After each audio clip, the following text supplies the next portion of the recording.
Welcome to the part 3 of chapter 4, that is metals and non-metals. Metals and non-metals. In this part we will discuss the next physical properties of metal and non-metals and some exceptional case. जैसे हमने पिछले part के अंदर आपको कुछ physical properties बताई थी और साथ में हमने आपको सम एक्सेप्शनल केस भी बताए थे। जैसे मरकरी होता है, मरकरी क्या होता है, लिक्विड होता है रूम टेम्परेचर पर, जबकि मरकरी क्या है, एक मेटल है। बाकी सभी मेटल्स क्या होते हैं, सॉलिड होते हैं एक रूम टेम्परेचर पर। और एनी अदर मतलब ऐसे हमने और भी कराए हैं, जैसे जो मेटल्स होती है वो हार्ड होती है except sodium, potassium and lithium, जिसको हम क्या कर सकते हैं, चाकू से भी काट कर सकते हैं। तो इस तरीके से आपको ये एक्सेप्शनल केसेस को क्या करना है, लर्न करना है। जैसे मेटल्स मेलिएबल होती है, डक्टाइल होती है, लेकिन जो मोस्ट मेलिएबल और डक्टाइल मेटल होती है वो गोल्ड होती है। ठीक है, इस तरीके से आपके पास बहुत सारे एक्सेप्शनल केस आते हैं जो जिनका जो बिहेवियर होता है वो अदर एलिमेंट से अलग होता है। ठीक है, और इस तरीके से ही क्वेश्चंस पूछे जाते हैं। आपसे पूछा जा सकता है name the metal which is liquid at room temperature, तो इट इज मरकरी। जो मरकरी होती है वो रूम टेम्परेचर पर लिक्विड फॉर्म में पाई जाती है। ठीक है, तो अब हम आगे करेंगे। पिछले पार्ट के अंदर जहाँ तक भी हमने डेंसिटी तक कवर कर लिया था, उसके आगे की प्रॉपर्टीज अब हम डिस्कस करेंगे। ठीक है,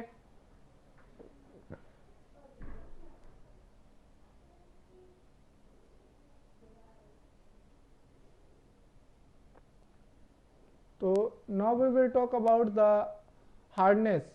तो metals are generally hard. For example, iron is very hard metal and strong. So iron metal in the form of steel is used in the manufacturing of construction of bridges, railways and railway line machines, railway lines and machine etc. तो क्या होता है, जो metals होती है वो hard होती है, जिसकी वजह से मेटल्स का बहुत जगहों पर यूज़ होता है। जैसे आप आयरन को कह सकते हैं, आयरन को पहले हम स्टील में कन्वर्ट करते हैं, फिर आयरन को स्टील में कन्वर्ट करने के बाद उसको हम ब्रिज बनाने में, जो रेलवे लाइंस होती है उनको बनाने में, या बहुत बड़ी बड़ी मशीनें बनाने में यूज़ करते हैं, जैसे कि आपको यहाँ पर दिख रहा होगा। बट मेटल्स हार्ड होने के साथ साथ कुछ मेटल्स ऐसी होती हैं जो सॉफ्ट होती हैं। However sodium, potassium are soft metals and can easily be cut with a knife. हमने बताया था कि जो मेटल्स होती हैं वो हार्ड होती है, लेकिन फिर भी कुछ मेटल्स इतनी सॉफ्ट होती है जिनको हम चाकू से कट कर सकते हैं, जैसे सोडियम, पोटेशियम एंड लिथियम। इनको हम चाकू की मदद से क्या कर सकते हैं, कट कर सकते हैं। Non metals are not so hard और स्ट्रॉन्ग, मतलब जो नॉन मेटल्स होते हैं वो हार्ड नहीं होती हैं। They easily break when a large weight of put on them. जो मेटल्स होते हैं वो इतनी हार्ड नहीं होती हैं, अगर आप उनके ऊपर कुछ वेट रखते हैं तो वो टूट जाती हैं। इसलिए हम नॉन मेटल्स को ब्रिज बनाने में यूज़ नहीं कर सकते। लेकिन only diamond, A form of carbon, carbon की एक फॉर्म होती है तो हम डायमंड को कार्बन बोल सकते हैं। ठीक है, only diamond is the hardest natural occurring substance. तो अगर आपसे पूछा जाए which non metal is the hardest substance, तो इट इज डायमंड। डायमंड अगर आप जनरली देखते हैं तो हमने बताया कि जो नॉन मेटल्स होती है वो हार्ड नहीं होती है, लेकिन फिर भी जो डायमंड है, diamond being a non metal is the hardest substance which is naturally occur in the environment. ठीक है, now we will move to the next property. अब हम नेक्स्ट प्रॉपर्टी की तरफ चलते हैं, that is tensile strength. Metal usually have the high tensile strength. जो metals होती हैं उनकी जो टेंसाइल स्ट्रेंथ होती है वो जनरली बहुत ज़्यादा होती है, इसी वजह से हम उनको ब्रिज बनाने में। What is tensile strength? The property which allows the substance to bear a lot of strain when break without breaking is called tensile strength. मतलब टेंसाइल स्ट्रेंथ की बात करें तो क्या होती है, एक प्रॉपर्टी होती है जो किसी भी सब्सटेंस को कोई भी स्ट्रेन, स्ट्रेन का मतलब होता है खिंचाव को सहन करने में मदद करती है विदाउट ब्रेकिंग, मतलब बिना टूटे। जैसे हम क्या करते हैं, आयरन रोड को दो सिरों से खींचते हैं तो वो टूटती नहीं है, तो उसकी टेंसाइल स्ट्रेंथ ज़्यादा है इसलिए वो टूटती नहीं है। जैसे for example iron can bear a lot of strain without breaking, thus it is used for construction of bridges. However zinc has low tensile strength. तो जिंक मेटल की जो टेंसाइल स्ट्रेंथ होती है वो बहुत लो होती है, लेकिन आयरन के हम ब्रिज क्यों बनाते हैं, क्योंकि उसकी टेंसाइल स्ट्रेंथ ज़्यादा होती है। ब्रिज के ऊपर जब व्हीकल चलते हैं तो उसके ऊपर स्ट्रेन होता है, लेकिन फिर भी ब्रिज टूटता नहीं है। क्यों? क्योंकि आयरन की टेंसाइल स्ट्रेंथ बहुत ज़्यादा होती है। Non metals have low tensile strength. जो नॉन मेटल्स होते हैं उनकी जो टेंसाइल स्ट्रेंथ होती है वो बहुत कम होती है, सो दे ब्रेक इजिली, इसलिए जो नॉन मेटल्स होते हैं वो इजिली टूट जाते हैं। However carbon fibre has high tensile strength. फिर भी अगर हम कार्बन के बने फाइबर्स की बात करते हैं तो उनकी टेंसाइल स्ट्रेंथ ज़्यादा होती है। फॉर एग्जांपल आपने देखा ही है, जैसे नायलॉन हो गया। नायलॉन एक फाइबर है, लेकिन वो क्या हुआ, एक कंपाउंड है, वो नॉन मेटल नहीं है। ठीक है, हम यहाँ पर सिर्फ नॉन मेटल्स की बात कर रहे हैं। Now we will move to the next property, that is density. Metals have high density but sodium and potassium have low density. जो मेटल्स होती हैं उनकी डेंसिटी बहुत ज़्यादा होती है, लेकिन उसके अंदर भी दो मेटल्स होती है जैसे सोडियम एंड पोटेशियम, जिनकी डेंसिटी बहुत लो होती है। Non metals have low density and are very soft but डाइवेंट। जो नॉन मेटल्स होती हैं उनकी डेंसिटी बहुत कम होती है, लेकिन diamond is the only non metal which have very high density. ठीक है, सॉरी। अगर आपसे पूछा जाता है कि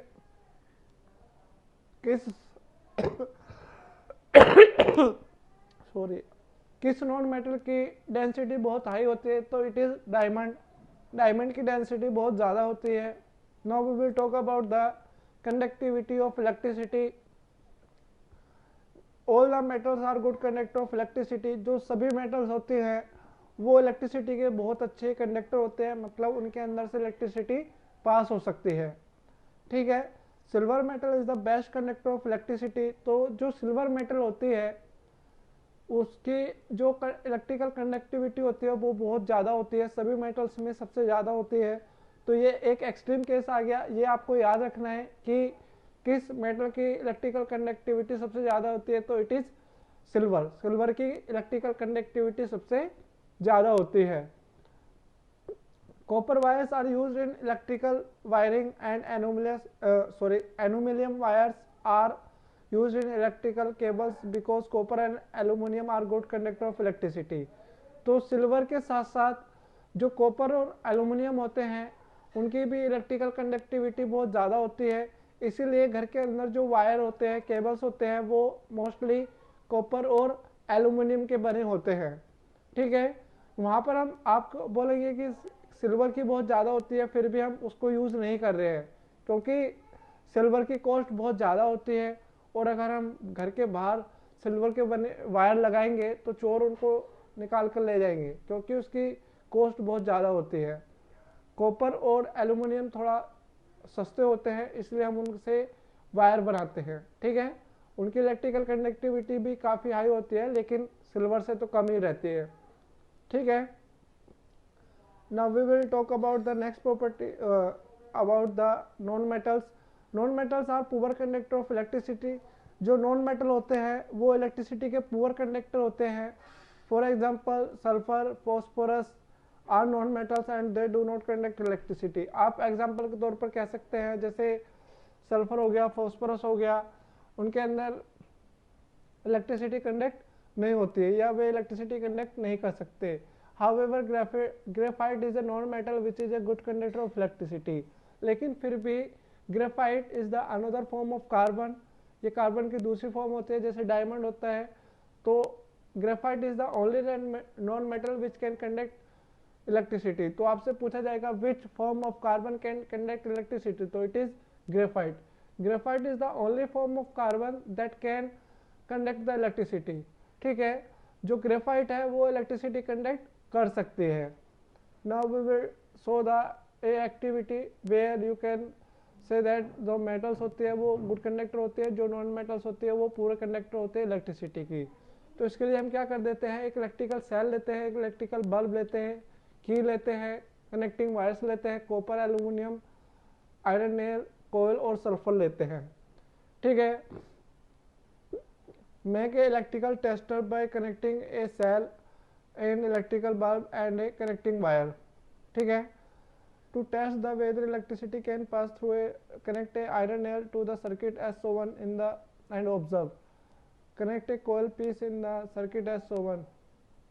तो हम क्या करते हैं, जिस तरीके से यहाँ पर सर्किट दिखा रखा है, यहाँ पर सेल के एक सिरे को हम की से जोड़ देते हैं, फिर की के उस सिरे को बल्ब से जोड़ देते हैं, फिर सेल का जो दूसरा सिरा है वो आयरन नेल से और फिर आयरन नेल को वायर से जोड़ देते हैं।